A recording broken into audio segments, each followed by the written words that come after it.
इस दुनिया का सबसे अंडर वैल्यूड जो इंसान है ना, वो पिता है। Most under valued person is dad, जिसकी कोई वैल्यू ही नहीं है उसकी, बिकॉज वो बोलता नहीं। इसलिए जितने भी पिता बैठे हैं, कभी कभी आंख में से आंसू निकल जाता है जब बेटा कुछ बोल देता है। तो हम अपना दर्द अपने सीने में लेके चल रहे, इसीलिए घर पे आके बोलते नहीं अपने दर्द के बारे में, इसीलिए। अरे कितना मरमर करते हैं, कंपटीशन का अलग हिट चलते हैं, एक एक चीज जोड़ते हैं। जितने भी बच्चे बैठे यार, अपने डैड को इज्जत दो यार। जो बोलता है उसकी इज्जत, और जो नहीं बोलता उसकी इज्जत नहीं। हमको बोलना नहीं आता इसे। अरे बहुत मेहनत करते रहे हम लोग, दिन रात मेहनत करते घर को चलाने के लिए, एक एक पैसे को जोड़ते घर के लिए। इच्छा हो ना हो जाते दुकान, जाते पढ़ाने, हाई फीवर टेम्परेचर फिर भी जा रहे पढ़ाने। आराम से नहीं मिल रहा कुछ, सीने में हजारों दर्द है, घर पे आके मुस्कुराहट लेकर आते।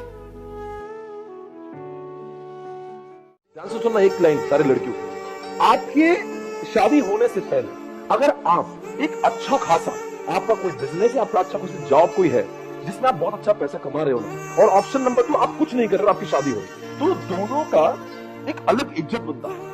जब कोई आप बहुत इंडिपेंडेंट होकर पैसे कमाने वाली लड़की जब किसी घर में जाती है ना, तो परिवार और आसपास के पूरे खानदान का देखने का दृष्टिकोण जो होता है ना उस लड़की के प्रति, वो बहुत सम्मान वाला होता है। हालांकि उसके पैसे से किसी को मोह नहीं है, वो हो सकता है जीवन भर उसके पैसे खुद के पास रखे, पर वो जो इज्जत जो कमाती है ना, वो कभी जुबान से नहीं आई। और एक लड़की जो पैसे नहीं कमा रही है, वो बस ऐसे है, तो लोग क्या करते हैं, एक्सप्लॉइटेशन होता है कि बिकॉज उनको लगता है ये हमारे ऊपर ही डिपेंडेंट है। जब लड़की अपने आप का इंडिपेंडेंस साबित कर देती है ना, तो लोग उसका अंडू एडवांटेज नहीं उठाते। आपको साबित करना है कि आप में काबिलियत है, उस हस्बैंड के बगैर भी आपका एक अस्तित्व है, वरना आप लोग को कोई इज्जत नहीं देगा भाई, और भी कोई भी आके ताने मारेगा। और आपको किसी और के यहाँ जाना है बॉस, आप अपनी इज्जत अपने हाथ में बिल्कुल आपको कमा के जाना है। आपको बहुत अच्छा जॉब, अच्छा कोई इंडिपेंडेंस बन के जाओगे ना, तो सामने वाला खानदान इसकी क्या मजाल है हमारी बेइज्जत करे। और एक पिता को बहुत दुख होता है जब उसकी बेटी को शादी के बाद कोई दर्द देता है, वो बाप बेबस हो जाता है, वो उसको वापस भी नहीं ला सकता और बेटी का दुख भी नहीं देख सकता। आपके मॉम डैड परेशान हो जाएंगे जब आपको कोई ट्रबल करेगा। आपके पिता आपसे कितनी मोहब्बत करते आपको अंदाजा भी नहीं, आपको थोड़ी खरोच है, उनकी आंखों में आंसू आएगा। सोचो जीवन में आपको किसके हवाले छोड़ रहे हैं और वहां पे आपको रोज टॉर्चर हो रहा है। बाप को ऐसा लगेगा मैं क्यों जिंदा हूं। कम ऑन गर्ल्स, आपको अपनी इमेज को बनाना है, अपना वजूद खुद बनाना है। एग्जैक्टली पता होना चाहिए आपको जीवन में पाना क्या है। आप लोग को लग रहा है कि बस मैं सीए फाउंडेशन में आ गया, अब इंटर कर लूंगा फिर फाइनल कर लूंगा, इसको विजन कहते हो आप। नो, विजन उसको बोलते हैं एक्चुअली आप देख रहे हो कि मुझे जीवन में क्या पाना है। 10 years down the line where I want to be myself. 5 साल बाद 10 साल बाद मैं कहां जाना चाहता हूं। क्या आपके जीवन का विजन क्या सीए बनना है? नहीं, सीए तो एक सीढ़ी है जो विजन तक पहुंचाएगी, पर विजन ही नहीं पता है। लोगों को लग रहा है बस सीए इंटर पास करो ये मेरा विजन है। नॉनसेंस। दोस्तों, आप सभी लोगों को कह देना चाह रहे हैं, आपके जीवन में आपका एक मकसद होना जरूरी है। लोग कहते हैं कि मुझे मोटिवेशन नहीं मिल रहा है। मैं कहता हूं मोटिवेशन बाद में आता, पहले विजन आता है। अगर आपके सपने बहुत बड़े होंगे, आपके आसमान को छूने की ख्वाहिशें होंगी, तो रास्ते अपने आप मिलेंगे। पर ख्वाहिशें तो होना सही था, सपने देखेंगे ना तो पूरे कैसे होंगे।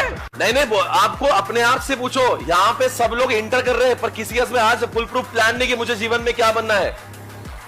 अपने आप से पूछे, बताओ 10 साल बाद कहां देखते हो अपने आप को। Knowledge is the power. Knowledge पैसा है, इसकी क्षमता है, इसका पावर जो है ना, ये इन्फिनिटी है। क्योंकि आज आपको कमा नहीं रहा तो आपको लग रहा है कुछ नहीं, ये सब सिर्फ डिग्री लेने के लिए चल रहा है। डिग्री के लिए नहीं चल रहा है, डिग्री मिल जाएगी, पर जो डिग्री के बाद जब आपके पैसा बनाने के जो रफ्तार होंगी ना, वो बाकी लोगों से बहुत ज्यादा होगी। और आप पैसे और नॉलेज दोनों के साथ में काम करोगे तो आपकी कमाने की रफ्तार बहुत होगी। तो मेरे बच्चों, इतना ही सवाल है कि अगर बार बार कभी you feel dissatisfied with your life, don't feel so, because अभी तो बहुत रिवॉर्ड आना बाकी है। अभी तो रिवॉर्ड आया ही नहीं आपको कुछ, you will be damn motivated, okay? तो stay inspired, stay motivated, because दो एग्जामिनेशन और बाकी है, एक इंटर की और फाइनल की। अपने आप का वो टेम्पो बरकरार रखना, बीच में हौसला खोना मत। पर क्या होगा, पहले सीए होगा 23 में, 22 में, फिर 25 में कुछ मिलेगा, 27 में कुछ मिलेगा, 8 में मिलेगा। ऐसे करते करते वो करोड़ों रुपए रखे। वो आप गेम खेलते हो ना, ऐसे जाते हो, पॉइंट्स कॉइन कलेक्ट होते रहते हैं उसके। कौन सा सबवे सर्फर्स क्या बोलते हैं उसको, वो क्या होता है, वो कॉइन पड़े रहते, सिर्फ आपको आगे जाना पड़ता है। पर मान लो पहले ही आउट होगा तो कॉइन तो वैसे ही वेट करते रह जाएंगे, तो आपको वहां तक पहुंचना पड़ेगा ना कॉइन लेने के लिए। तो बीच में आउट नहीं होना, आपको नॉट आउट खेलना है, लगे रहना है, जीत आपकी होगी। एक साड़ी लाई थी मैंने 2000 रुपए की, माँ ने अब तक रखी मेरे संभाल के। आर्टिकलशिप कर रहा था मैं, 2000 की साड़ी गिफ्ट। मैं आज देखता हूँ मैंने क्या दिया था मेरी माँ, पर 2000 में उतना ही कुछ आया था मेरे पास, और मेरे पास पैसे भी नहीं थे। पर मेरी माँ का बेस्ट गिफ्ट है आज तक का। कहती तूने डायमंड सेट आज अगर दिया ना उसकी वैल्यू नहीं है, ये मेरे बेटे की पहली कमाई है। मेरे पैसों से जब मैंने उनको सिंगापुर मलेशिया भेजा, शी वॉज सो हैप्पी। वहाँ से मेरी माँ का फ़ोन आता है सिंगापुर से, बेटा बहुत अच्छा लग रहा है मुझे, सब तेरी वजह से देखने मिल रहा है। सीए करने के बाद मैं कभी कुछ किया ही नहीं उन्होंने मुझसे। मैं कितने बार बोलता रहा माँ ये गिफ्ट ले लो वो ले लो, एक ज़रा मैंने ज़बरदस्ती टिकट निकाले थे मैंने, गई तो बहुत मज़ा आई और उनसे ज़्यादा मैं खुश था।